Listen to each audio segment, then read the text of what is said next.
Libro Palabras de Vida del Gran Maestro. Capítulo 25. Cómo enriquecer la personalidad. Este capítulo está basado en Mateo 25, 13-30. En el Monte de las Olivas, Cristo había hablado a sus discípulos de su segunda venida al mundo. Había especificado ciertas señales de la proximidad de su advenimiento y les había dicho a sus discípulos que velasen y se preparasen. Otra vez les repitió la advertencia: velad, pues, porque no sabéis el día ni la hora en que el Hijo del Hombre ha de venir. Entonces les hizo ver en qué consistía velar por su venida. No se debe pasar el tiempo en ociosa espera, sino en diligente actividad. Tal es la lección que él enseñó en la parábola de los talentos.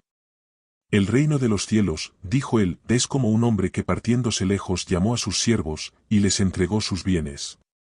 Y a este dio 5 talentos, y al otro 2, y al otro 1, a cada uno conforme a su facultad, y luego se partió lejos. El hombre que va a un país lejano representa a Cristo, quien, cuando dijo esta parábola, estaba por partir de esta tierra para ir al cielo.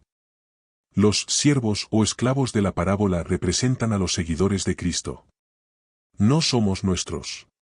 Hemos sido comprados, por precio, no con cosas corruptibles, como oro o plata, sino con la sangre preciosa de Cristo, para que los que viven, ya no vivan para sí, mas para aquel que murió y resucitó por ellos. Todos los hombres han sido comprados por este precio infinito.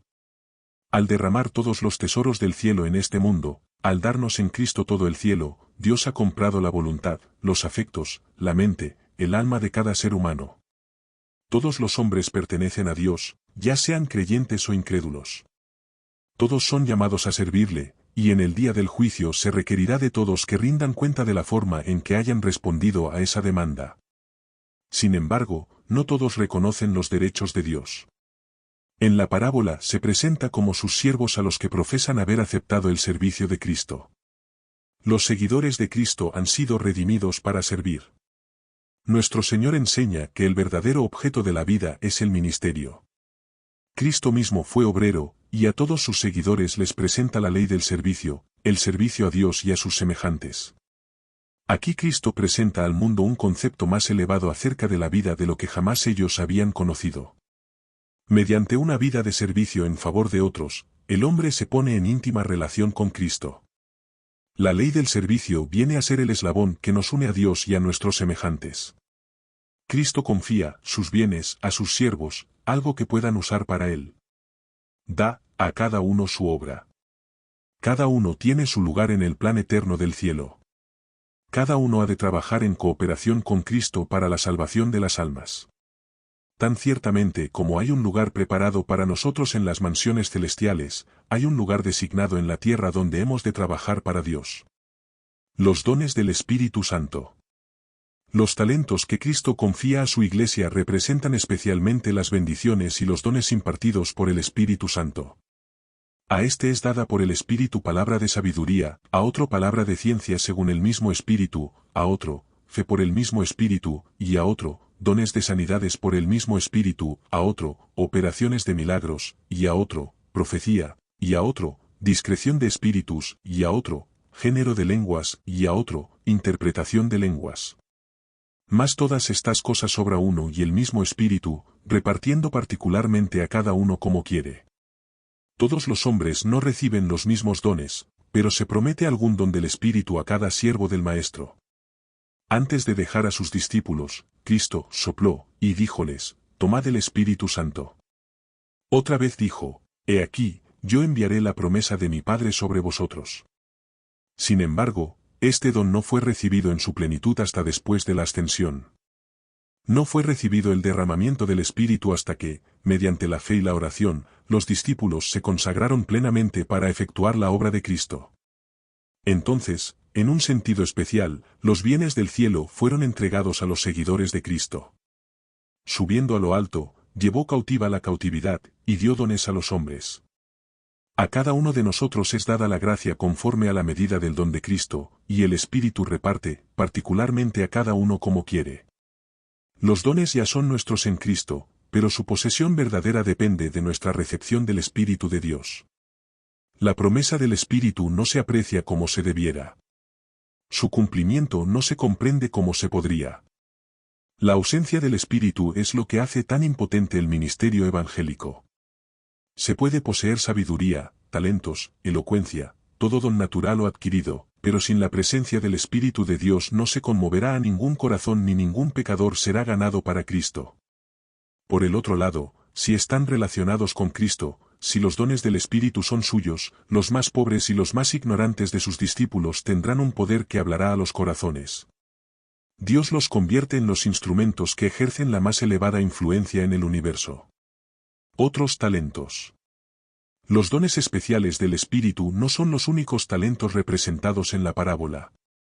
Ella incluye todos los dones y talentos, ya sean originales o adquiridos, naturales o espirituales. Todos han de ser empleados en el servicio de Cristo. Al convertirnos en sus discípulos, nos entregamos a Él con todo lo que somos y tenemos. Él nos devuelve esos dones purificados y ennoblecidos, a fin de que los empleemos para su gloria bendiciendo a nuestros prójimos. A cada hombre Dios lo ha dotado, conforme a su facultad. Los talentos no se distribuyen caprichosamente, el que tiene capacidad para usar 5 talentos, recibe 5, el que no puede aprovechar sino 2, recibe 2, el que puede sabiamente usar solo 1, recibe 1. Nadie necesita lamentarse por no haber recibido dones mayores, pues aquel que los ha distribuido a todo hombre es honrado igualmente por el aprovechamiento de cada depósito, ora sea grande o pequeño. Aquel a quien se le han entregado 5 talentos, ha de rendir cuenta por el aprovechamiento de 5, el que no tiene sino 1, por el de 1. Dios espera resultados por lo que el hombre tiene, no por lo que no tiene. El uso de los talentos. En la parábola, el que había recibido 5 talentos, se fue, y granjeó con ellos, e hizo otros 5 talentos. Asimismo el que había recibido 2, ganó también el otros 2. Los talentos, aunque sean pocos, han de ser usados. La pregunta que más nos interesa no es, ¿cuánto he recibido?, sino, ¿qué estoy haciendo con lo que tengo? El desarrollo de todas nuestras facultades es el primer deber que tenemos para con Dios y nuestros prójimos. Nadie que no crezca diariamente en capacidad y utilidad, está cumpliendo el propósito de la vida. Al hacer una profesión de fe en Cristo, nos comprometemos a desarrollarnos, en la medida plena de nuestra capacidad, como obreros para el Maestro, y debiéramos cultivar toda facultad hasta el más elevado grado de perfección, a fin de que podamos realizar el mayor bien de que seamos capaces. El Señor tiene una gran obra que ha de ser hecha, y Él recompensará en mayor escala, en la vida futura, a los que presten un servicio más fiel y voluntario en la vida presente.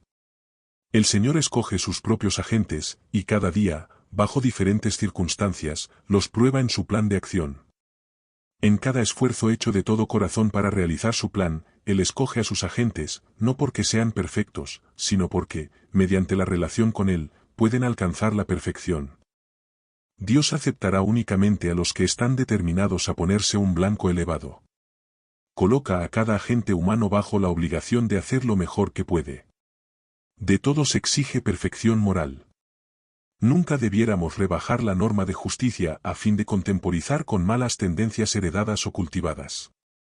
Necesitamos comprender que es pecado la imperfección de carácter. En Dios se hallan todos los atributos justos del carácter como un todo perfecto y armonioso, y cada uno de los que recibe a Cristo como su Salvador personal, tiene el privilegio de poseer esos atributos. Y todos los que quieran ser obreros juntamente con Dios, deben esforzarse por alcanzar la perfección de cada órgano del cuerpo y cada cualidad de la mente. La verdadera educación es la preparación de las facultades físicas, mentales y morales para la ejecución de todo deber, es el adiestramiento del cuerpo, la mente y el alma para el servicio divino. Esta es la educación que perdurará en la vida eterna. El Señor requiere que cada cristiano crezca en eficiencia y capacidad en todo sentido. Cristo nos ha pagado nuestro salario, su propia sangre y sufrimiento, para obtener nuestro servicio voluntario. Vino a nuestro mundo para darnos un ejemplo de cómo debemos trabajar, y qué espíritu debiéramos manifestar en nuestra labor. Desea que estudiemos la mejor forma de hacer adelantar su obra y glorificar su nombre en el mundo, coronando de honor y del más grande amor y devoción al Padre, que de tal manera amó al mundo, que ha dado a su Hijo unigénito, para que todo aquel que en él cree, no se pierda, mas tenga vida eterna. Sin embargo, Cristo no nos ha dado la seguridad de que sea asunto fácil lograr la perfección del carácter. Un carácter noble, cabal, no se hereda. No lo recibimos accidentalmente. Un carácter noble se obtiene mediante esfuerzos individuales, realizados por los méritos y la gracia de Cristo. Dios da los talentos, las facultades mentales, nosotros formamos el carácter. Lo desarrollamos sosteniendo rudas y severas batallas contra el yo. Hay que sostener conflicto tras conflicto contra las tendencias hereditarias. Tendremos que criticarnos a nosotros mismos severamente, y no permitir que quede sin corregir un solo rasgo desfavorable. Nadie diga, no puedo remediar mis defectos de carácter. Si llegáis a esta conclusión, dejaréis ciertamente de obtener la vida eterna. La imposibilidad reside en vuestra propia voluntad. Si no queréis, no podéis vencer. La verdadera dificultad proviene de la corrupción de un corazón no santificado y de la falta de voluntad para someterse al gobierno de Dios. Muchos a quienes Dios ha calificado para hacer un excelente trabajo, realizan muy poco, porque intentan poco. Miles pasan por la vida como si no tuvieran objeto definido por el cual vivir, ni norma que alcanzar. Los tales recibirán una recompensa proporcionada a sus obras. Recordad que nunca alcanzaréis una norma más elevada que la que vosotros mismos os fijéis. Proponeos, pues, un blanco alto, y ascended todo el largo de la escalera del progreso paso a paso, aunque represente penoso esfuerzo, abnegación y sacrificio. Que nada os estorbe. El destino no ha tejido sus redes alrededor de ningún ser humano tan firmemente que éste tenga que permanecer impotente y en la incertidumbre. Las circunstancias adversas deberían crear una firme determinación de vencerlas. El quebrantar una barrera dará mayor habilidad y valor para seguir adelante. Avanzad con determinación en la debida dirección, y las circunstancias serán vuestros ayudadores, no vuestros obstáculos. Para gloria del Maestro, ambicionad cultivar todas las gracias del carácter. Debéis agradar a Dios en todos los aspectos de la formación de vuestro carácter. Podéis hacerlo, pues Enoc agradó al Señor aunque vivía en una época degenerada. Y en nuestros días también hay Enocs. Permaneced firmes como Daniel, el fiel hombre de estado a quien ninguna tentación pudo corromper. No chasqueéis a aquel que os amó de tal manera que dio su propia vida para expiar vuestros pecados. Sin mí nada podéis hacer, dice. Recordad esto. Si habéis cometido errores, ganáis ciertamente una victoria si los veis y los consideráis señales de advertencia. De ese modo transformáis la derrota en victoria, chasqueando al enemigo y honrando a vuestro Redentor. Un carácter formado a la semejanza divina es el único tesoro que podemos llevar de este mundo al venidero. Los que en este mundo andan de acuerdo con las instrucciones de Cristo, llevarán consigo a las mansiones celestiales toda adquisición divina. Y en el cielo mejoraremos continuamente. Cuán importante es, pues, el desarrollo del carácter en esta vida. Los seres celestiales obrarán con el agente humano que con determinada fe busque esa perfección de carácter que alcanzará la perfección en la acción.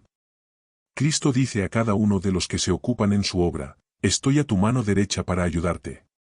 Cuando la voluntad del hombre coopera con la voluntad de Dios, llega a ser omnipotente. Cualquier cosa que debe hacerse por orden suya, puede llevarse a cabo con su fuerza. Todos sus mandatos son habilitaciones. Las facultades mentales. Dios requiere el adiestramiento de las facultades mentales. Él se propone que sus siervos posean más inteligencia y más claro discernimiento que los mundanos, y le desagradan aquellos que son demasiado descuidados o indolentes para llegar a ser obreros eficientes, bien informados. El Señor nos manda que lo amemos con todo el corazón, y con toda el alma, y con toda la fuerza, y con toda la mente. Esto nos impone la obligación de desarrollar el intelecto hasta su máxima capacidad, para que podamos conocer y amar a nuestro Creador con todo el entendimiento.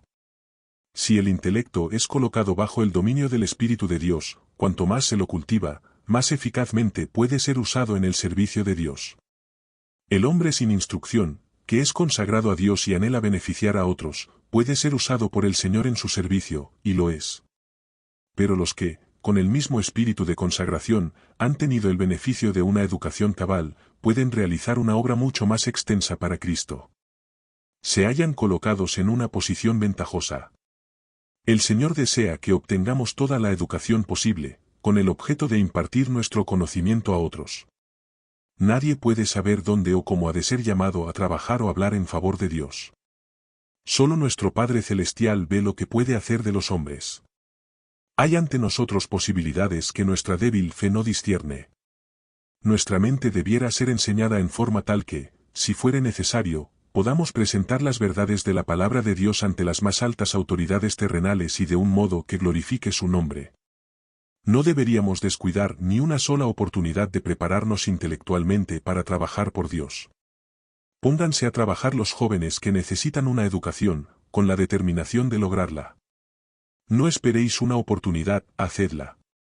Aprovechad cualquier pequeña ocasión que se os presente. Practicad la economía. No gastéis vuestros medios en la satisfacción de vuestro apetito o en la búsqueda de los placeres. Decidíos a ser tan útiles y eficientes como Dios os pide que seáis. Sed cabales y fieles en todo lo que emprendáis. Aprovechad todas las ventajas que haya a vuestro alcance para fortalecer el intelecto. Combinad el estudio de los libros con el trabajo manual útil, y mediante el esfuerzo fiel, la vigilancia y la oración, obtened la sabiduría de origen celestial. Esto os dará una educación equilibrada. Así podréis elevaros en carácter, y adquirir una influencia sobre otras mentes, que os capacitará para dirigirlas por el sendero de la justicia y la santidad. Si comprendiéramos plenamente nuestras oportunidades y privilegios, se podría llevar a cabo mucho más en la obra de la autoeducación. La verdadera educación significa más que lo que los colegios pueden dar. Aunque no se debe descuidar el estudio de las ciencias, existe una preparación más elevada que ha de obtenerse mediante una relación vital con Dios. Tome cada estudiante su Biblia y póngase en comunión con el Gran Maestro. Edúquese y disciplínese la mente para luchar con problemas arduos en la búsqueda de la verdad divina. Los que desean ardientemente obtener conocimiento para ser una bendición a sus semejantes, recibirán ellos mismos la bendición de Dios. Mediante el estudio de su palabra sus facultades mentales serán despertadas a una actividad fervorosa. Se producirá una expansión y un desarrollo de las facultades, y la mente adquirirá poder y eficiencia. Todo el que quiere ser un obrero para Dios tiene que practicar la disciplina propia. Esto logrará más que la elocuencia o los talentos más destacados. Una mente común, bien disciplinada, efectuará una obra mayor y más elevada que la mente mejor educada y los mayores talentos sin el dominio propio. El habla. La facultad del habla es un talento que debiera ser diligentemente cultivado. De todos los dones que hemos recibido de Dios, ninguno puede ser una bendición mayor que este. Con la voz convencemos y persuadimos, con ella oramos y alabamos a Dios, y con ella hablamos a otros del amor del Redentor. Cuán importante es, entonces, que se eduque de tal manera que sea lo más eficaz posible para bien. La cultura y el uso debido de la voz son grandemente descuidados, aun por personas de inteligencia y actividad cristiana. Hay muchos que leen o hablan en voz tan baja o de un modo tan rápido que no puede entendérseles fácilmente. Algunos tienen una pronunciación apagada e indistinta, otros hablan en tonos agudos y penetrantes, que resultan penosos para los que oyen. Los textos, los himnos, los informes y otras cosas presentadas ante asambleas públicas, son a veces leídos de tal manera que no se entienden, y a menudo su fuerza y poder impresionante quedan destruidos. Este es un mal que puede y debe corregirse. Sobre este punto nos instruye la Biblia. Se nos dice de los levitas, que leían las escrituras al pueblo en los días de Esdras, y leían en el libro de la ley de Dios claramente, y ponían el sentido, de modo que entendiesen la lectura. Mediante un esfuerzo diligente todos pueden adquirir la habilidad de leer inteligiblemente y hablar en un tono de voz fuerte, claro, sonoro, de un modo distinto e impresionante. Haciendo esto podemos aumentar grandemente nuestra eficiencia como obreros de Cristo. Todo cristiano está llamado a dar a conocer a otros las inescrutables riquezas de Cristo, por lo tanto debiera procurar la perfección en el habla. Debiera presentar la palabra de Dios de un modo que la recomendara a sus oyentes. Dios no desea que sus intermediarios sean incultos. No es su voluntad que el hombre rebaje o degrade la corriente celestial que fluye por medio de él al mundo. Debiéramos mirar a Jesús, el modelo perfecto, debiéramos orar por la ayuda del Espíritu Santo, y con su fuerza tratar de educar todo órgano para hacer una obra perfecta. Esto es especialmente cierto con respecto a aquellos que son llamados al ministerio público. Todo ministro y todo maestro debe recordar que está dando a la gente un mensaje que encierra intereses eternos. La verdad que prediquen los juzgará en el gran día del ajuste final de cuentas.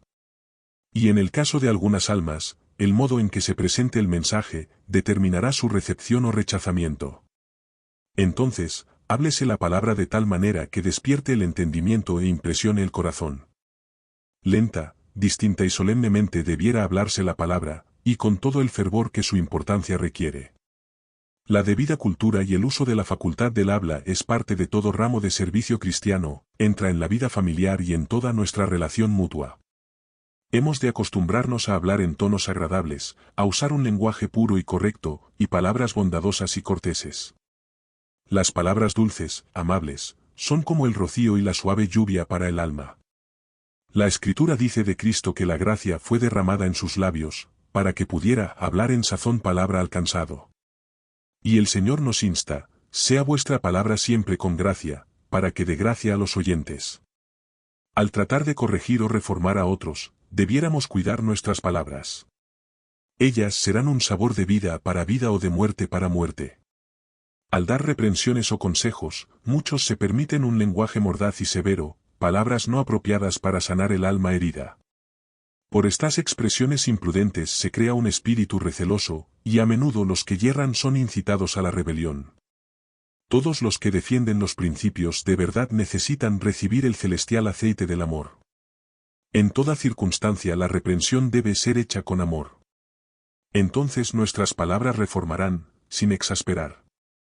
Cristo proporcionará por medio de su Espíritu Santo la fuerza y el poder. Esta es su obra. No debiera pronunciarse imprudentemente ninguna palabra. Ninguna conversación maliciosa, ninguna charla frívola, ninguna expresión de descontento o insinuación impura escapará de los labios del que sigue a Cristo. El apóstol Pablo, al escribir inspirado por el Espíritu Santo, dice, ninguna palabra torpe salga de vuestra boca. Esto quiere significar no solo palabras viles, sino cualquier expresión contraria a los santos principios y a la pura e inmaculada religión. Incluye las sugestiones impuras y las ocultas insinuaciones al mal. A menos que éstas sean resistidas inmediatamente, conducirán a pecados mayores. Sobre cada familia, sobre cada cristiano individual, descansa el deber de cerrar el camino a las conversaciones impuras. Cuando estamos en compañía de aquellos que se permiten una conversación frívola, es nuestro deber cambiar, si es posible, el tema. Con la ayuda de la gracia de Dios debiéramos tranquilamente dejar caer una palabra o introducir un tema que cambie el giro de la conversación hacia un cauce provechoso. Es obra de los padres inculcar en sus hijos la costumbre de hablar correctamente. La mejor escuela para obtener esta cultura es el hogar. Desde sus tempranos años se debiera enseñar a los niños a hablar respetuosa y amablemente con sus padres y unos con otros. Debe enseñárseles que solamente palabras amables, veraces y puras debieran traspasar sus labios. Sean los padres mismos alumnos diarios en la escuela de Cristo. Entonces, por precepto y ejemplo, pueden enseñar a sus hijos el uso de toda palabra sana e irreprensible. Este es uno de sus deberes mayores y que implica más responsabilidad. Como seguidores de Cristo hemos de hacer que nuestras palabras sean motivo de ayuda y ánimo mutuos en la vida cristiana. Necesitamos hablar mucho más de lo que solemos de los capítulos preciosos de nuestra experiencia. Debiéramos hablar de la misericordia y la amante bondad de Dios, de la incomparable profundidad del amor del Salvador. Nuestras palabras debieran ser palabras de alabanza y agradecimiento. Si la mente y el corazón están llenos del amor de Dios, éste se revelará en la conversación. No será un asunto difícil impartir aquello que forma parte de nuestra vida espiritual. Los grandes pensamientos, las nobles aspiraciones, las claras percepciones de la verdad, los propósitos altruistas, los anhelos de piedad y santidad, llevarán fruto en palabras que revelarán el carácter del tesoro del corazón. Cuando Cristo sea así revelado por nuestras palabras, éstas poseerán poder para ganar almas para Él. Hemos de hablar de Cristo a aquellos que no lo conocen. Hemos de obrar como lo hizo Cristo. Doquiera Él estuviera, en la sinagoga, junto al camino, en un bote algo alejado de tierra, en el banquete del fariseo o en la mesa del publicano, hablaba a las gentes de las cosas concernientes a la vida superior. Relacionaba la naturaleza y los acontecimientos de la vida diaria con las palabras de verdad. Los corazones de sus oyentes eran atraídos hacia él, porque él había sanado a sus enfermos, había consolado a los afligidos, y tomando a sus niños en sus brazos, los había bendecido. Cuando él abría los labios para hablar, la atención se concentraba en él, y cada palabra era para algún alma sabor de vida para vida. Así debe ser con nosotros.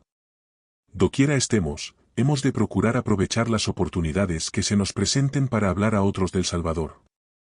Si seguimos el ejemplo de Cristo en hacer bien, los corazones se nos abrirán como se le abrían a Él. No bruscamente, sino con tacto impulsado por el amor divino, podremos hablarles de aquel que es señalado entre 10.000, y todo el codiciable. Esta es la obra suprema en la cual podemos emplear el talento del habla. Dicho talento nos ha sido dado para que podamos presentar a Cristo como el Salvador que perdona el pecado. La influencia.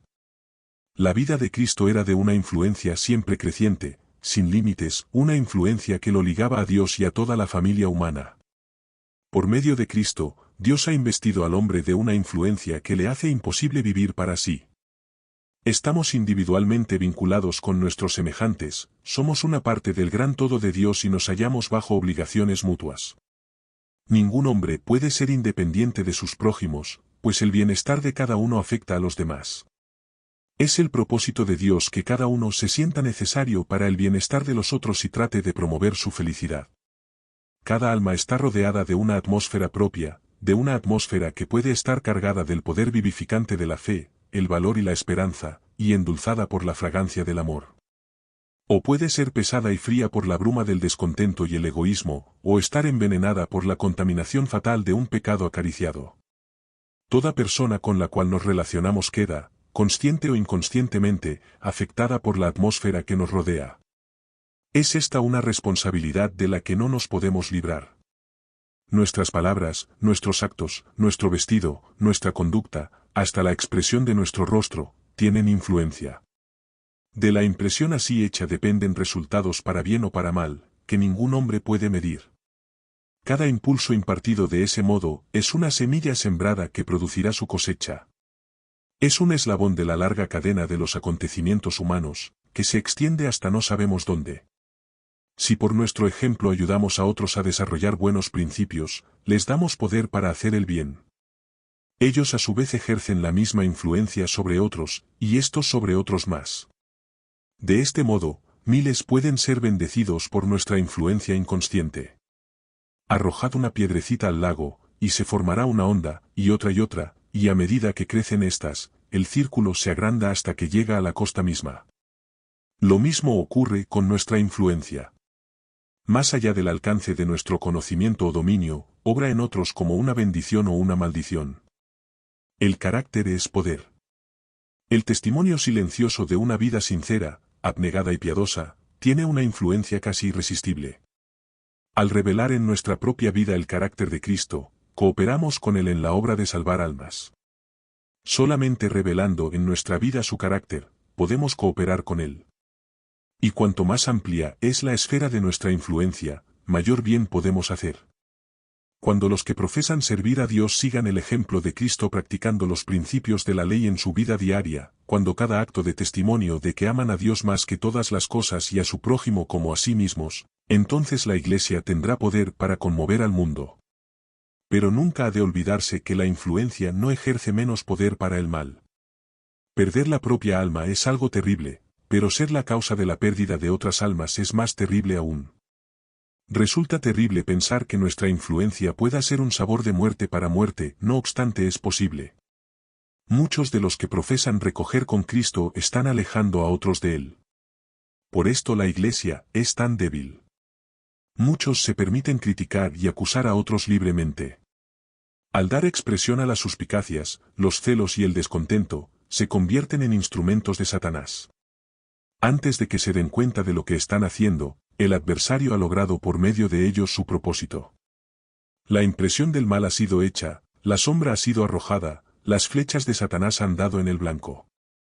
La desconfianza, la incredulidad y un escepticismo absoluto han hecho presa de aquellos que de otra manera hubieran aceptado a Cristo. Entretanto, los siervos de Satanás miran complacidos a aquellos a quienes han conducido al escepticismo, y que están hoy endurecidos contra la reprensión y la súplica.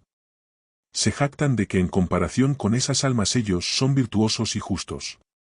No se dan cuenta de que estos pobres náufragos del carácter son la obra de sus propias lenguas irrefrenadas y de sus rebeldes corazones. Mediante su propia influencia esas almas tentadas han caído. Así la frivolidad, la complacencia propia y la descuidada indiferencia de los profesos cristianos están apartando a muchas almas del camino de la vida.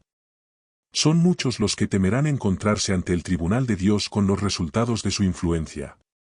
Solamente por la gracia de Dios podemos emplear debidamente este don. No hay nada en nosotros mismos por lo cual podamos ejercer sobre otros influencia para bien. Al comprender nuestra impotencia y nuestra necesidad del poder divino, no confiaremos en nosotros mismos. No sabemos qué resultados traerá un día, una hora o un momento, y nunca debiéramos comenzar el día sin encomendar nuestros caminos a nuestro Padre Celestial. Sus ángeles están comisionados para velar por nosotros, y si nos sometemos a su custodia, entonces en cada ocasión de peligro estarán a nuestra diestra.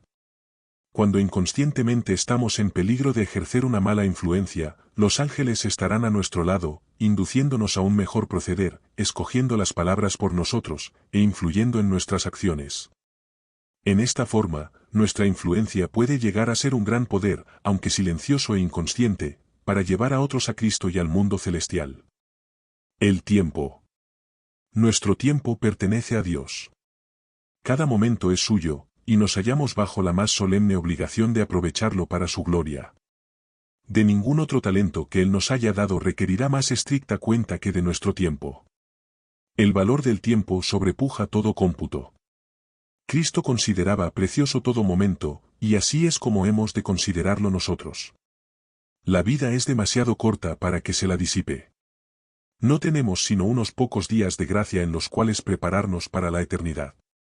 No tenemos tiempo para perder, ni tiempo para dedicar a los placeres egoístas, ni tiempo para entregarnos al pecado.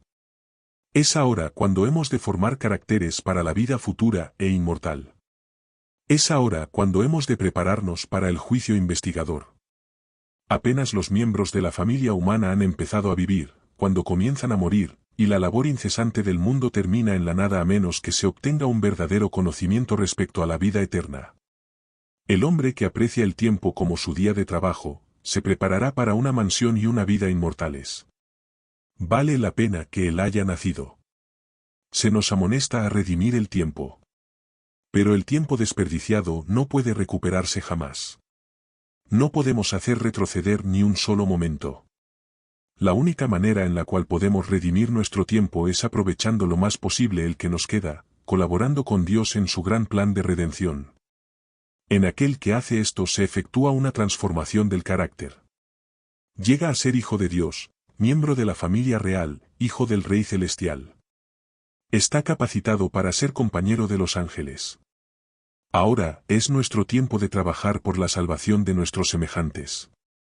Hay algunos que piensan que si dan dinero a la causa de Cristo, eso es todo lo que se requiere de ellos, el tiempo precioso en el cual pudieran hacer obra personal para Cristo, pasa sin ser aprovechado. Pero es privilegio y deber de todos los que tienen salud y fuerza prestar a Dios un servicio activo. Todos han de trabajar en ganar almas para Cristo. Los donativos de dinero no pueden ocupar el lugar de esto. Cada momento está cargado de consecuencias eternas. Hemos de ser soldados de emergencia, listos para entrar en acción al instante de recibir el aviso. La oportunidad que se nos ofrece hoy de hablar a algún alma necesitada de la palabra de vida, puede no volver jamás. Puede ser que Dios diga a esa persona, esta noche vuelven a pedir tu alma, y a causa de nuestra negligencia no se halle lista. En el gran día del juicio, ¿cómo rendiremos cuenta de ello a Dios? La vida es demasiado solemne para que sea absorbida en asuntos temporales o terrenos, en un tráfago de cuidados y ansiedades por las cosas que no son sino un átomo en comparación con las de interés eterno. Sin embargo, Dios nos ha llamado a servirle en los asuntos temporales de la vida. La diligencia en esta obra es una parte de la verdadera religión tanto como lo es la devoción. La Biblia no sanciona la ociosidad. Esta es la mayor maldición que aflige a nuestro mundo. cada hombre y mujer verdaderamente convertido será un obrero diligente. Del debido aprovechamiento de nuestro tiempo depende nuestro éxito en la adquisición de conocimiento y cultura mental. El cultivo del intelecto no ha de ser impedido por la pobreza, el origen humilde o las condiciones desfavorables. Pero atesórense los momentos. Unos pocos momentos aquí y unos pocos allí, que podrían desperdiciarse en charlas sin objeto, las horas de la mañana tan a menudo desperdiciadas en la cama, el tiempo que pasamos viajando en los tranvías o el tren, o esperando en la estación, los momentos que pasamos en espera de la comida, o de aquellos que llegan tarde a una cita, si se tuviera un libro en la mano y se aprovecharan estos fragmentos de tiempo en estudiar, leer o en pensar cuidadosamente, cuánto podría realizarse.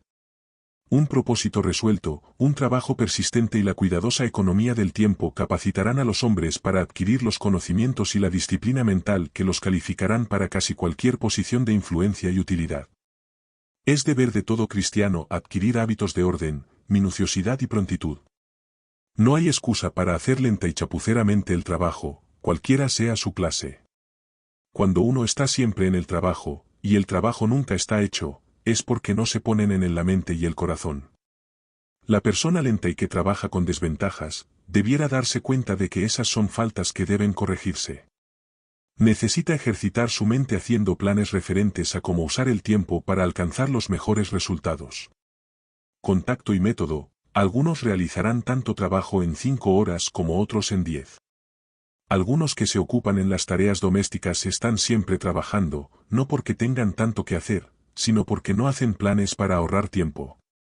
Por su manera de trabajar lenta y llena de dilaciones, se dan mucho trabajo por cosas muy pequeñas. Pero todos los que deseen pueden vencer esos hábitos de morosidad y excesiva meticulosidad. Tengan los tales un propósito definido en su obra.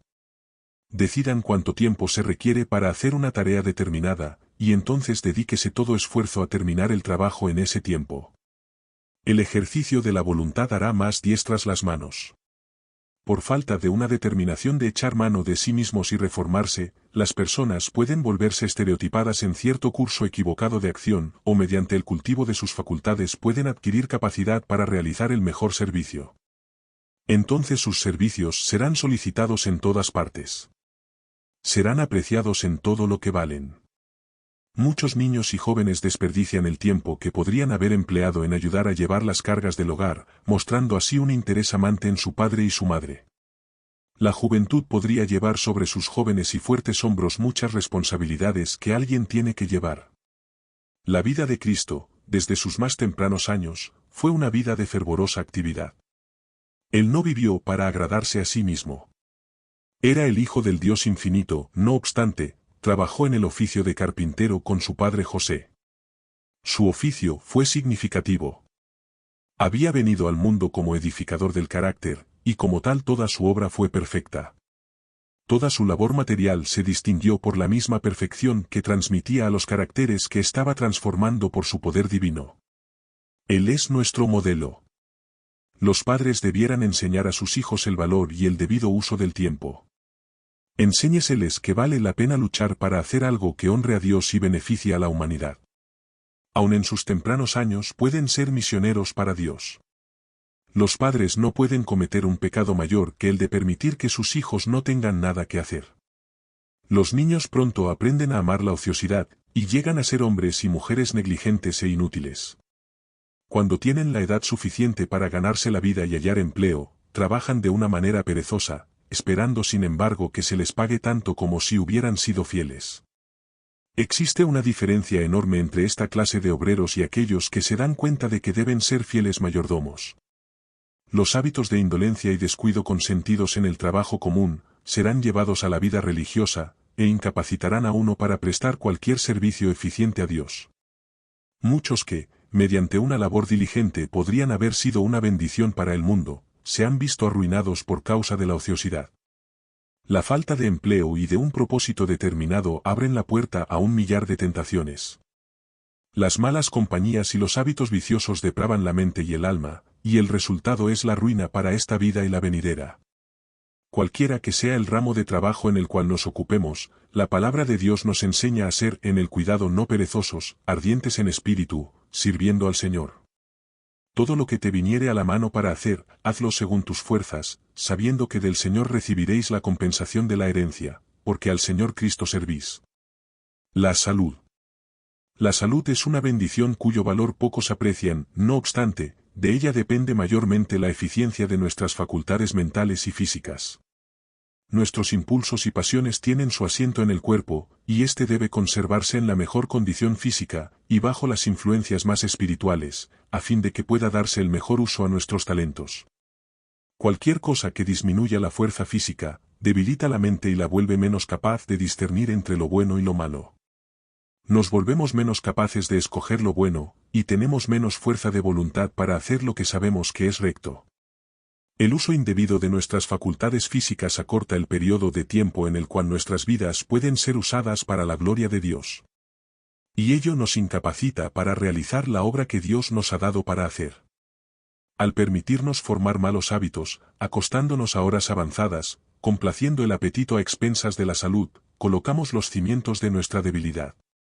Descuidando el ejercicio físico, cansando demasiado la mente o el cuerpo, desequilibramos el sistema nervioso. Los que así acortan su vida y se incapacitan para el servicio al no tener en cuenta las leyes naturales, son culpables de estar robando a Dios. Y están robando también a sus semejantes. La oportunidad de bendecir a otros, la misma obra para la cual Dios los envió al mundo, ha sido acortada por su propia conducta. Y se han incapacitado para hacer aún aquello que podían haber efectuado en un tiempo mucho más breve. El Señor nos considera culpables cuando por nuestros hábitos perjudiciales privamos así al mundo del bien. La violación de la ley física es transgresión de la ley moral, porque Dios es tan ciertamente el autor de las leyes físicas como lo es de la ley moral. Su ley está escrita con su propio dedo sobre cada nervio, cada músculo y cada facultad que ha sido confiada al hombre. Y todo abuso que cometamos de cualquier parte de nuestro organismo es una violación de dicha ley. Todos debieran poseer un conocimiento inteligente del organismo humano, para poder conservar sus cuerpos en la condición necesaria para hacer la obra del Señor. La vida física ha de ser cuidadosamente preservada y desarrollada, a fin de que a través de la humanidad pueda ser revelada la naturaleza divina en toda su plenitud. La relación del organismo físico con la vida espiritual es uno de los ramos más importantes de la educación. Debiera recibir una atención cuidadosa en el hogar y en la escuela. Todos necesitan llegar a familiarizarse con su estructura física y las leyes que gobiernan la vida natural. El que permanece en la ignorancia voluntaria respecto de las leyes de su ser físico, y viola dichas leyes por desconocerlas, está pecando contra Dios. Todos deben mantener la mejor relación posible con la vida y la salud. Nuestros hábitos deben colocarse bajo el control de una mente gobernada por Dios. Ignoráis, dice el apóstol Pablo, que vuestro cuerpo es templo del Espíritu Santo, el cual está en vosotros, el cual tenéis de Dios, y que no sois vuestros. Porque comprados sois por precio, glorificad pues a Dios en vuestro cuerpo y en vuestro espíritu, los cuales son de Dios. La fuerza. Debemos amar a Dios, no solo con todo el corazón, el entendimiento y el alma, sino con toda la fuerza. Esto implica el uso pleno e inteligente de las facultades físicas. Cristo fue un obrero fiel tanto en las cosas temporales como en las espirituales, y en toda su obra tenía la determinación de hacer la voluntad de su Padre. Los asuntos del cielo y de la tierra están más íntimamente relacionados y se hallan más directamente sometidos a la intervención de Cristo de lo que muchos se dan cuenta. Fue Cristo quien hizo el proyecto y el plano del primer tabernáculo terrenal. Él dio todas las indicaciones con respecto a la edificación del templo de Salomón. Aquel que en su vida terrenal trabajara como carpintero en la aldea de Nazaret, fue el arquitecto celestial que trazó el plan del sagrado edificio en el cual había de honrarse su nombre. Fue Cristo quien dio a los edificadores del tabernáculo sabiduría para ejecutar la mano de obra más hábil y hermosa. Él dijo, mira, yo he llamado por su nombre a Besel, hijo de Uri, hijo de Ur, de la tribu de Judá, y lo he henchido de espíritu de Dios, en sabiduría, y en inteligencia, y en ciencia, y en todo artificio. Y he aquí que yo he puesto con él a Oliab, hijo de Ahisamac, de la tribu de Dan, y he puesto sabiduría en el ánimo de todo sabio de corazón, para que hagan todo lo que te he mandado. Dios desea que sus obreros en todo ramo lo miren a él como el dador de cuanto poseen. Todas las buenas invenciones y progresos tienen su fuente en el que es maravilloso en consejo y grande en sabiduría. El toque hábil de la mano del médico, su poder sobre los nervios y los músculos, su conocimiento del delicado organismo humano, no es otra cosa que la sabiduría del poder divino que ha de ser empleada en favor de los que sufren. La destreza con la cual el carpintero usa el martillo, la fuerza con que el herrero hace sonar el yunque, provienen de Dios. Él ha dotado a los hombres de talentos, y espera que acudan a él en procura de consejo. En todo cuanto hagamos, en cualquier departamento de la obra en que nos hallemos, Él desea gobernar nuestras mentes a fin de que hagamos una obra perfecta. La religión y los negocios no van separados, son una sola cosa. La religión de la Biblia ha de entretejerse con todo lo que hacemos o decimos. Los agentes divinos y humanos han de combinarse tanto en las realizaciones temporales como en las espirituales. Han de estar unidos en todas las actividades humanas, en las labores mecánicas y agrícolas, en las empresas comerciales y científicas. En toda actividad cristiana debe existir cooperación. Dios ha proclamado principios que son los únicos que hacen posible esta cooperación. Su gloria debe ser el motivo de todos los que colaboren con Él. Todo nuestro trabajo debe hacerse por amor a Dios y de acuerdo con su voluntad. Es tan esencial hacer la voluntad de Dios cuando se construye un edificio como cuando se toma parte en un servicio religioso. Y si los obreros han empleado los principios correctos en la edificación de su propio carácter, entonces en la erección de cualquier edificio crecerán en gracia y conocimiento. Pero Dios no aceptará los mayores talentos o el servicio más espléndido a menos que el yo sea puesto sobre el altar, como sacrificio vivo, que se consume. La raíz debe ser santa, de otra manera no puede haber fruto aceptable a Dios.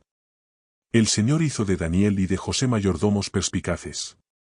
Pudo obrar mediante Éfos porque no vivieron para satisfacer sus propias inclinaciones, sino para agradar a Dios. El caso de Daniel encierra una lección para nosotros. Revela el hecho de que un hombre de negocios no es necesariamente un hombre astuto y político. Puede ser instruido por Dios a cada paso. Daniel, mientras era primer ministro del reino de Babilonia, era profeta de Dios, y recibía la luz de la inspiración celestial. Los hombres de estado ambiciosos y mundanos son representados en la palabra de Dios como la hierba que crece, y como la flor de la hierba que se marchita. Empero el Señor desea tener en su servicio hombres inteligentes, calificados para diversos ramos de trabajo. Se necesitan hombres de negocio que entretejan los grandes principios de la verdad en todas sus transacciones. Y sus talentos deben perfeccionarse mediante el estudio y la preparación más cabales. Si hay en cualquier ramo de trabajo hombres que necesiten aprovechar sus oportunidades para llegar a ser sabios y eficientes, son aquellos que están usando sus aptitudes para edificar el reino de Dios en nuestro mundo. De Daniel sabemos que aun cuando todas sus transacciones comerciales eran sometidas al más minucioso examen, no se podía hallar una sola falta o error. Él fue un ejemplo de lo que puede ser todo hombre de negocios. Su historia muestra lo que puede realizar una persona que consagra la fuerza del cerebro, los huesos y los músculos, del corazón y la vida, al servicio de Dios. El dinero. Dios también confía recursos a los hombres. Él les da el poder de obtener riquezas. Él riega la tierra con el rocío del cielo y con aguaceros de refrescante lluvia. Él da el sol que calienta la tierra, despertando a la vida las cosas de la naturaleza y haciéndolas florecer y producir fruto. Y Él pide una retribución de lo que es suyo. No nos ha sido dado nuestro dinero para que pudiéramos honrarnos y glorificarnos a nosotros mismos. Como fieles mayordomos, hemos de usarlo para honra y gloria de Dios. Algunos piensan que solo pertenece al Señor una porción de sus medios. Cuando han puesto aparte una porción con fines religiosos y caritativos, consideran que el resto les pertenece para usarlo como crean conveniente. Pero en esto se equivocan. Todo lo que poseemos es del Señor y somos responsables ante Él del uso que le demos. En el empleo de cada centavo se verá si amamos a Dios por encima de todas las cosas y a nuestro prójimo como a nosotros mismos. El dinero tiene gran valor porque puede hacer mucho bien. En manos de los hijos de Dios es alimento para el hambriento, bebida para el sediento, y vestido para el desnudo. Es una defensa para el oprimido y un medio de ayudar al enfermo. Pero el dinero no es de más valor que la arena, a menos que sea usado para satisfacer las necesidades de la vida, beneficiar a otros, y hacer progresar la causa de Cristo. La riqueza atesorada no es meramente inútil, es una maldición. En esta vida es una trampa para el alma, pues aparta los afectos del tesoro celestial. En el gran día de Dios su testimonio con respecto a los talentos no usados y a las oportunidades descuidadas condenará a su poseedor. La Escritura dice, «He allá ahora, oh ricos, llorad aullando por vuestras miserias que os vendrán. Vuestras riquezas están podridas, vuestras ropas están comidas de polilla. Vuestro oro y plata están corrompidos de orín, y su orín os será en testimonio, y comerá del todo vuestras carnes como fuego. Os habéis allegado tesoro para en los postreros días. He aquí, el jornal de los obreros que han segado vuestras tierras, el cual por engaño no les ha sido pagado de vosotros, clama, y los clamores de los que habían segado, han entrado en los oídos del Señor de los ejércitos. Pero Cristo no sanciona el uso pródigo o descuidado de los recursos. Su lección de economía, recoged los pedazos que han quedado, porque no se pierda nada, es para todos sus seguidores.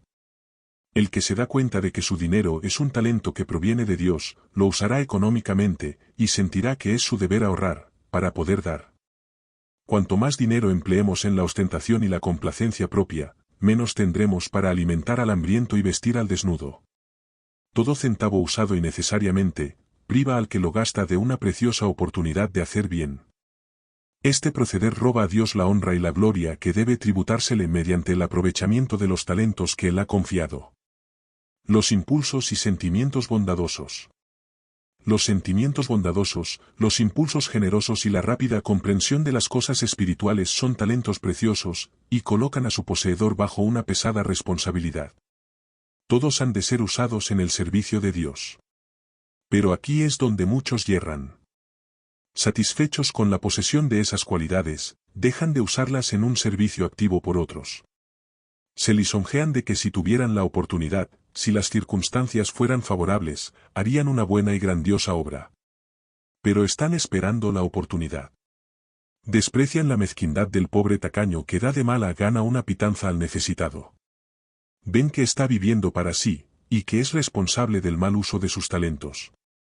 Con gran complacencia trazan el contraste entre sí mismos y tales personas, tan estrechas de miras, sintiendo que su propia condición es mucho más favorable que la de sus vecinos de alma mezquina.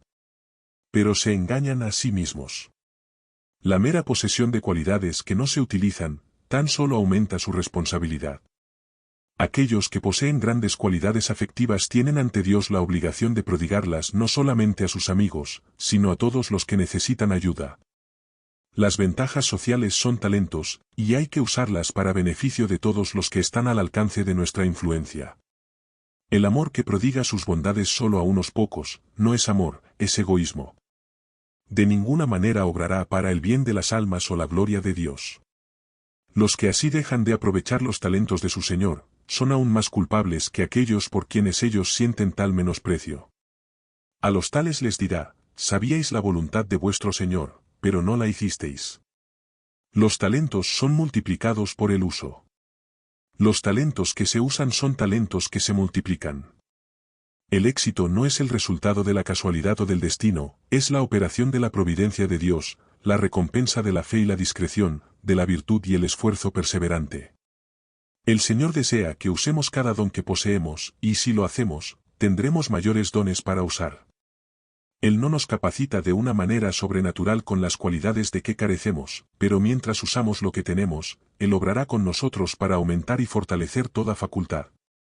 En todo sacrificio ferviente y sincero que hagamos en el servicio del Maestro, nuestras facultades se acrecentarán. Mientras nos entregamos como instrumentos para la operación del Espíritu Santo, la gracia de Dios trabajará en nosotros sojuzgando las viejas inclinaciones, venciendo las propensiones poderosas y formando nuevos hábitos. Cuando apreciamos y obedecemos las indicaciones del Espíritu, nuestros corazones son ampliados para recibir más y más de su poder, y para hacer una obra mayor y mejor. Las energías dormidas son despertadas, y las facultades paralizadas reciben nueva vida. El humilde obrero que responde obedientemente al llamado de Dios puede estar seguro de que recibirá ayuda divina.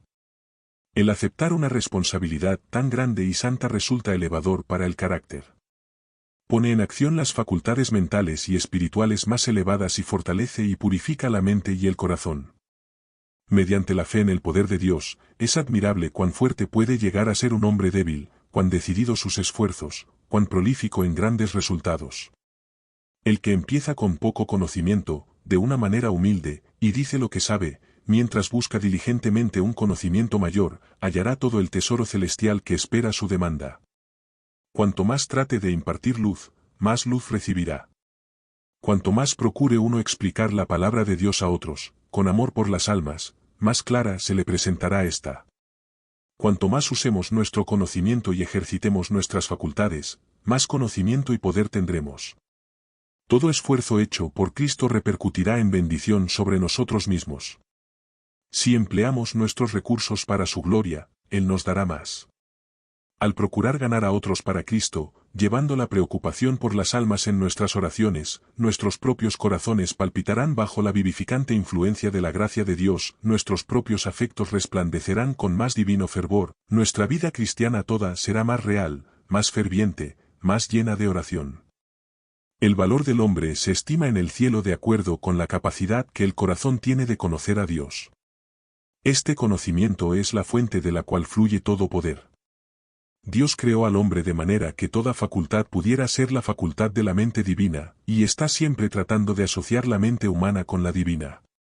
Él nos ofrece el privilegio de cooperar con Cristo en la obra de revelar su gracia al mundo, a fin de que podamos recibir un conocimiento mayor de las cosas celestiales. Mirando a Jesús obtenemos vislumbres más claras y distintas de Dios, y por la contemplación somos transformados. La bondad, el amor por nuestros semejantes, llega a ser nuestro instinto natural. Desarrollamos un carácter que será la copia del carácter divino. Creciendo a su semejanza, ampliamos nuestra capacidad de conocer a Dios. Entramos cada vez en mayor relación con el mundo celestial, y llegamos a poseer un poder creciente para recibir las riquezas del conocimiento y la sabiduría de la eternidad. Un solo talento. El hombre que recibió un solo talento, fue y cavó en la tierra, y escondió el dinero de su señor. El que había recibido el menor don fue el que dejó su talento sin aprovechar. Aquí se da una amonestación a todos los que sienten que la pequeñez de sus dones los excusa de presentar servicio a Cristo. Si pudieran hacer algo grande, cuán gozosamente lo emprenderían, pero debido a que solo pueden servir en cosas pequeñas, creen que están justificados por no hacer nada. En esto se equivocan. El Señor está probando el carácter en la manera en que distribuye los talentos. El hombre que deja de aprovechar su talento demuestra que es un siervo infiel. Si hubiera recibido 5 talentos, los habría enterrado lo mismo como enterró el único que recibió. El descuido de un solo talento mostró que despreciaba los dones del cielo. El que es fiel en lo muy poco, también en lo más es fiel. La importancia de las cosas pequeñas es a menudo menospreciada a causa de su pequeñez, pero ellas proveen una gran parte de la actual disciplina de la vida. En realidad no hay nada que no sea esencial en la vida cristiana. El edificio de nuestro carácter se verá lleno de riesgos si menospreciamos la importancia de las cosas pequeñas. El que en lo muy poco es injusto, también en lo más es injusto. Por la infidelidad en los deberes más pequeños, el hombre roba a su hacedor el servicio que le debe. Esta infidelidad tiene su reacción sobre él mismo.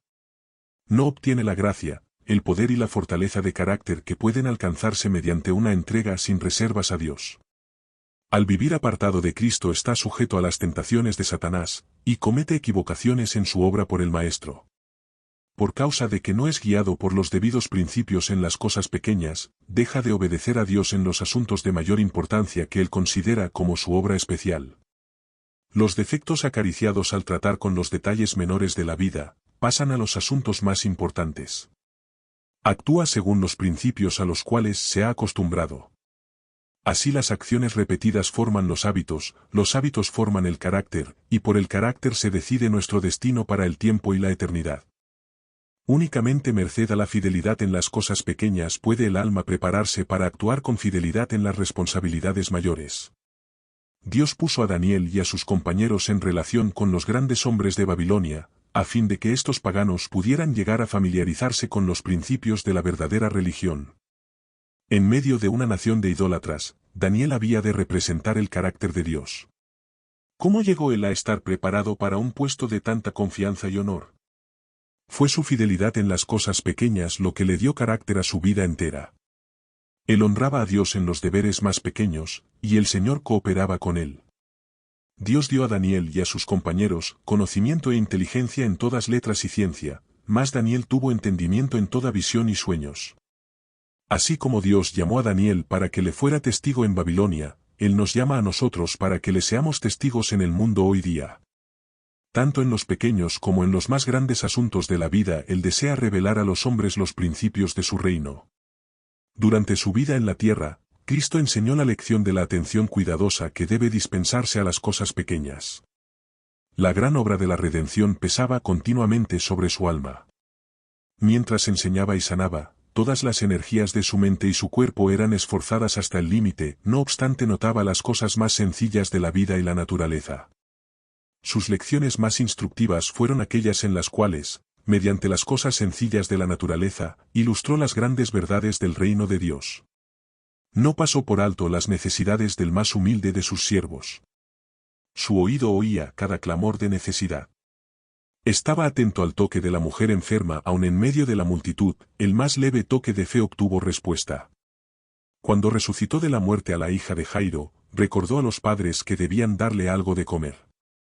Cuando por su propio gran poder resucitó de la tumba, no desdeñó doblar y colocar cuidadosamente en su debido lugar los lienzos en los cuales se lo había envuelto. La obra a la cual somos llamados como cristianos, es la de cooperar con Cristo en la salvación de las almas.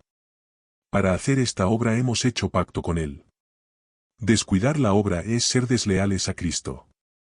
Pero a fin de realizar esta obra, debemos seguir su ejemplo de fiel y concienzuda atención a las cosas pequeñas. Este es el secreto del éxito en todo ramo de esfuerzo e influencia cristianos. El Señor desea que su pueblo alcance el peldaño más alto de la escalera, a fin de que sus hijos puedan glorificarlo poseyendo la capacidad que Él desea conferirles. Por la gracia de Dios se ha hecho toda provisión necesaria para que revelemos que actuamos según planes mejores que aquellos que emplea el mundo. Hemos de revelar una superioridad de intelecto, de entendimiento, de habilidad y conocimiento, porque creemos en Dios y en su poder de obrar en los corazones humanos. Pero los que no poseen grandes dones no necesitan desanimarse. Usen los tales lo que tienen, vigilando fielmente todo punto débil en sus caracteres, y procurando fortalecerlo por la gracia divina. En toda acción de la vida hemos de entretejer la fidelidad y la lealtad, cultivando los atributos que nos capacitarán para llevar a cabo la obra. Los hábitos de negligencia deben ser resueltamente vencidos. Muchos piensan que es suficiente excusa para sus mayores errores el invocar su mente olvidadiza. Pero ¿no poseen ellos, lo mismo que otros, facultades intelectuales? Entonces debieran disciplinar su mente para que sea retentiva. Es un pecado olvidar, es un pecado ser negligente. Si adquirís el hábito de la negligencia, puede ser que descuidéis la salvación de vuestra propia alma y al fin halléis que no estáis preparados para el reino de Dios. Las grandes verdades deben ser llevadas al terreno de las cosas pequeñas. La religión práctica ha de ser llevada al campo de los deberes humildes de la vida cotidiana. La mayor cualidad que pueda tener un hombre es obedecer implícitamente la palabra del Señor. A causa de que no se hayan relacionados con alguna obra directamente religiosa, muchos sienten que su vida es inútil, que no están haciendo nada para el avance del reino de Dios. Pero esto es una equivocación. Si su obra es la que alguien debe hacer, no deben acusarse a sí mismos de inútiles en la gran familia de Dios. No han de descuidarse los más humildes deberes. Cualquier trabajo honesto es una bendición, y la fidelidad en él puede resultar una preparación para más elevados cometidos. No importa cuán humilde sea, cualquier trabajo hecho para Dios con una completa entrega del yo, es aceptado por él como el más elevado servicio. Ninguna ofrenda es pequeña cuando se da con corazón sincero y alma gozosa. Doquiera estemos, Cristo nos ordena que asumamos los deberes que se nos presenten. Si estos están en el hogar, afrontémoslos voluntariamente y con fervor, para hacer del hogar un sitio agradable. Si sois madres, educad a vuestros hijos para Cristo. Esta es una obra tan ciertamente hecha para Dios como la que el ministro efectúa en el púlpito. Si vuestro deber está en la cocina, tratad de ser cocineras perfectas. Preparad alimentos que sean sanos, nutritivos y apetitosos. Y al emplear los mejores ingredientes en la preparación de los alimentos, recordad que habéis de alimentar vuestra mente con los mejores pensamientos. Si vuestra labor consiste en trabajar la tierra, u os ocupáis en otra cosa, haced de vuestros deberes un éxito. Aplicaos a lo que estáis haciendo. En todo vuestro trabajo, representad a Cristo. Hacedlo todo como lo haría Él si estuviera en vuestro lugar. Por pequeño que sea vuestro talento, Dios tiene un lugar para él. Ese solo talento, sabiamente usado, realizará la obra que le fue asignada. Mediante la fidelidad en los pequeños deberes, hemos de trabajar según el plan de adición, y Dios obrará en nuestro favor según el plan de multiplicación. Estas cosas pequeñas llegarán a ser las más preciosas influencias en su obra. Corra una fe viva cual hilo de oro, en toda la ejecución de los deberes aún más humildes. Entonces toda la tarea diaria promoverá el crecimiento cristiano. Habrá una continua contemplación de Jesús. El amor por Él dará fuerza vital a cuanto se emprenda. Y así, mediante el uso debido de nuestros talentos, podemos unirnos por medio de una cadena de oro al mundo más elevado. Esta es la verdadera santificación, porque la santificación consiste en la alegre ejecución de los deberes diarios en perfecta obediencia a la voluntad de Dios. Pero muchos cristianos están esperando que se les presente alguna gran obra que hacer. A causa de que no pueden hallar un lugar suficientemente grande para satisfacer su ambición, dejan de realizar con fidelidad los deberes comunes de la vida. Estos parecen carecer de interés para ellos. Día tras día dejan escurrir las oportunidades que se les presentan de demostrar su fidelidad a Dios. Mientras están esperando una obra grande, la vida se pasa, sus propósitos quedan sin cumplirse, y su obra sin realizarse. La devolución de los talentos. Y después de mucho tiempo, vino el Señor de aquellos siervos, e hizo cuentas con ellos. Cuando el Señor arregle cuentas con sus siervos, será examinado cuidadosamente el producto de cada talento. La obra hecha revela el carácter del obrero. Los que han recibido 5 talentos y los que han recibido 2, devuelven al Señor los dones que les han sido confiados con la ganancia correspondiente. Al hacerlo, no se atribuyen mérito alguno. Sus talentos son aquellos que les han sido entregados, han ganado otros talentos, pero no podía haber habido ganancia sin el depósito. Ven que no han hecho sino su deber. El capital pertenecía al Señor, la ganancia también le pertenece.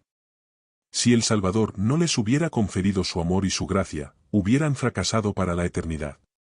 Pero cuando el Maestro recibe los talentos, Él aprueba y recompensa a los obreros como si todo el mérito les perteneciera a ellos. Su rostro está lleno de gozo y satisfacción. Se deleita al considerar que puede conferirles bendiciones. Los recompensa por cada servicio y cada sacrificio, no porque les deba nada, sino porque su corazón rebosa de amor y ternura. Bien, buen siervo y fiel, sobre poco has sido fiel, dice, sobre mucho te pondré, entra en el gozo de tu Señor. Es la fidelidad, la lealtad a Dios, el servicio amante, lo que gana la aprobación divina. Cada impulso del Espíritu Santo que conduce a los hombres a la bondad y a Dios, es registrado en los libros del cielo, y en el día de Dios, los obreros por medio de los cuales Él ha obrado, serán ensalzados. Entrarán en el gozo del Señor mientras ven en su reino a aquellos que han sido redimidos por su medio. Y se les da el privilegio de participar en su obra allí, porque han sido preparados para ella gracias a la participación en su obra aquí. Lo que seremos en el cielo será el reflejo de lo que seamos ahora en carácter y servicio santo. Cristo dijo de sí mismo, el Hijo del Hombre no vino para ser servido, sino para servir. Esta, su obra en la tierra, es también su obra en el cielo. Y nuestra recompensa por trabajar con Cristo en este mundo es el mayor poder y el más amplio privilegio de trabajar con Él en el mundo venidero. Y llegando también el que había recibido un talento, dijo, Señor, te conocía que eres hombre duro, que siegas donde no sembraste, y recoges donde no esparciste. Y tuve miedo, y fui, y escondí tu talento en la tierra, he aquí tienes lo que es tuyo. Así los hombres disculpan la forma en que descuidan los dones de Dios. Consideran a Dios severo y tiránico, como si acechara para espiar sus errores y visitarlos con sus juicios. Ellos lo acusan de exigir lo que nunca dio, y de segar donde nunca sembró. Hay muchos que en su corazón acusan a Dios de ser un amo duro porque reclama sus posesiones y su servicio. Pero no podemos traer a Dios nada que no sea ya suyo. Todo es tuyo, decía el rey David, y lo recibido de tu mano te damos. Todas las cosas son de Dios, no solo por la creación, sino por la redención. Todas las bendiciones de esta vida y de la vida venidera nos son entregadas con el sello de la cruz del Calvario. Por lo tanto, la acusación de que Dios es un amo duro, que ciega donde no ha sembrado, es falsa. El Señor no niega la acusación del mal siervo, por injusta que sea, pero encarándolo en su propio terreno le muestra que su conducta es inexcusable. Se le habían provisto formas y medios por los cuales el talento podría haber sido aprovechado para beneficio del poseedor. Te convenía, dijo, dar mi dinero a los banqueros, y viniendo yo hubiera recibido lo que es mío con usura. Nuestro Padre Celestial no exige ni más ni menos que aquello que Él nos ha dado la capacidad de efectuar. No coloca sobre sus siervos ninguna carga que no puedan llevar. Él conoce nuestra condición, acuérdase que somos polvo. Todo lo que Él exige de nosotros podemos cumplirlo mediante la gracia divina. A cualquiera que fue dado mucho, mucho será vuelto a demandar de Él. Se nos hará individualmente responsables si hacemos una jota menos de lo que podríamos efectuar con nuestra capacidad. El Señor mide con exactitud toda posibilidad de servicio. Hemos de dar cuenta tanto de las facultades no empleadas como de las que se aprovechan. Dios nos tiene por responsables de todo lo que llegaríamos a ser por medio del uso debido de nuestros talentos. Seremos juzgados de acuerdo con lo que debiéramos haber hecho, pero no efectuamos por no haber usado nuestras facultades para glorificar a Dios. Aun cuando no perdamos nuestra alma, en la eternidad nos daremos cuenta del resultado de los talentos que dejamos sin usar. Habrá una pérdida eterna por todo el conocimiento y la habilidad que podríamos haber obtenido y no obtuvimos. Pero cuando nos entregamos completamente a Dios y en nuestra obra seguimos sus instrucciones, Él mismo se hace responsable de su realización. Él no quiere que conjeturemos en cuanto al éxito de nuestros sinceros esfuerzos. Nunca debemos pensar en el fracaso. Hemos de cooperar con uno que no conoce el fracaso. No debemos hablar de nuestra propia debilidad o incapacidad. Esto es una manifiesta desconfianza en Dios, una negación de su palabra. Cuando murmuramos a causa de nuestras cargas, o rechazamos las responsabilidades que Él nos llama a llevar, estamos prácticamente diciendo que Él es un amo duro, que exige lo que no nos ha dado poder para hacer. Estamos a menudo propensos a llamar humildad al espíritu del siervo holgazán. Pero la verdadera humildad es completamente distinta. El estar vestidos de humildad no significa que hemos de ser enanos intelectualmente, deficientes en la aspiración y cobardes en la vida, rehuyendo las cargas por temor de no poderlas llevar con éxito. La verdadera humildad cumple el propósito de Dios dependiendo de su fuerza. Dios obra por medio de los que Él elige. A veces elige al más humilde instrumento para que efectúe la mayor obra, porque su poder se revela en la debilidad del hombre. Los humanos tenemos nuestra norma, y en virtud de ella clasificamos una cosa como grande y otra como pequeña, pero Dios no valora las cosas de acuerdo con nuestra regla. No hemos de suponer que lo que es grande para nosotros tiene que ser grande para Dios, o lo que es pequeño para nosotros tiene que ser pequeño para Dios. No nos toca a nosotros juzgar nuestros propios talentos o elegir nuestra obra. Hemos de llevar las cargas que Dios nos señala, llevándolas por su causa, y siempre recurriendo a Él en busca de descanso. Cualquiera sea nuestra obra, Dios es honrado por un servicio alegre y de todo corazón. Él se agrada cuando afrontamos nuestros deberes con gratitud, regocijándonos de que se nos considere dignos de ser sus colaboradores. El talento quitado. Sobre el siervo negligente se pronunció esta sentencia: quitadle pues el talento, y dadlo al que tiene 10 talentos. Aquí, así como en la recompensa del siervo fiel, se indica no solo el galardón que se recibirá en el día del juicio final, sino el proceso gradual de retribución en esta vida. Como en el mundo natural, así en el espiritual, toda facultad que no se usa, se debilita y decae. La actividad es la ley de la vida, el ocio es muerte. A cada uno le es dada manifestación del Espíritu para provecho. Empleados para bendecir a otros, sus dones aumentan. Encerrados para el servicio del yo, disminuyen y son finalmente quitados. Aquel que rehúsa impartir aquello que ha recibido, hallará al final que no tiene nada que dar. Está consintiendo en la realización de un proceso que con toda seguridad empequeñece y finalmente destruye las facultades del alma. Nadie piense que podría vivir una vida de egoísmo, y entonces, habiendo servido a su propio interés, entrar en el gozo de su Señor. No podría participar en el gozo del amor desinteresado. No estaría preparado para los atrios celestiales. No podría apreciar la atmósfera pura del amor que compenetra el cielo.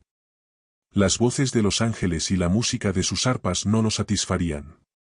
Para su mente la ciencia del cielo sería un enigma. En el gran día del juicio, aquellos que no han trabajado por Cristo, los que se han dejado llevar al garete sin cargar responsabilidades, pensando en sí mismos y agradándose a sí mismos, serán colocados por el juez de toda la tierra con aquellos que obraron el mal. Reciben la misma condenación. Muchos que profesan ser cristianos desatienden las exigencias de Dios y no creen que en esto haya algo malo. Ellos saben que el blasfemo, el asesino, el adúltero merecer castigo, pero por su parte, gozan de los servicios religiosos. Les gusta oír la predicación del Evangelio, y por lo tanto se creen cristianos. Aunque han gastado su vida en el cuidado de sí mismos, serán tan sorprendidos como fue el siervo infiel de la parábola al oír la sentencia: quitadle pues el talento. Como los judíos, confunden el gozo de las bendiciones con el uso que deben hacer de ellas. Muchos de los que se excusan de hacer esfuerzo cristiano presentan como causa su incapacidad para la obra. ¿Pero los hizo Dios tan incapaces? No, nunca. La incapacidad fue producida por su propia inactividad y perpetuada por su elección deliberada. Ya, en su propio carácter, están percibiendo el resultado de la sentencia: quitadle el talento. El continuo mal uso de sus talentos apagará del todo para ellos el Espíritu Santo, que es la única luz. La sentencia, echadle en las tinieblas de afuera, coloca el sello divino sobre la elección que ellos mismos han hecho para la eternidad.